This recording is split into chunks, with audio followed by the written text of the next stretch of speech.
कमील रज़ी अल्लाह अन्हु कहते हैं कि मैं हज़रत अली रज़ी अल्लाह अन्हु के साथ एक मर्तबा जा रहा था। वो जंगल में पहुँचे, फिर एक मकबरे की तरफ मुतवज्जे हुए और फरमाया, ए मकबरे वालों, ए बोसीदगी वालों, ए वहशत और तन्हाई वालों, क्या खबर है, क्या हाल है? फिर इरशाद फरमाया, हमारी खबर तो ये है कि तुम्हारे बाद अमवाल तकसीम हो गए, औलाद यतीम हो गई, बीवियों ने दूसरे खावंद कर लिए। ये तो हमारी खबर है, कुछ अपनी तो कहो। उसके बाद मेरी तरफ मुतवज्जे होकर फरमाया, कमील, अगर उन लोगों को बोलने की इजाज़त होती और बोल सकते तो ये लोग जवाब में ये कहते कि बेहतरीन तोशा तकवा है।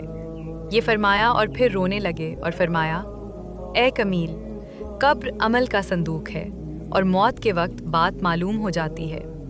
यानी आदमी जो कुछ अच्छा या बुरा काम करता है वो उसकी कब्र में महफूज रहता है। जैसा कि नेक अमल अच्छे आदमी की सूरत में होते हैं जो मैयत का दिल बहलाने और मैयत की दिलदारी करते हैं, और बुरे अमल बुरी सूरत में बदबूदार बनकर आते हैं जो और अजियत का सबब होता है।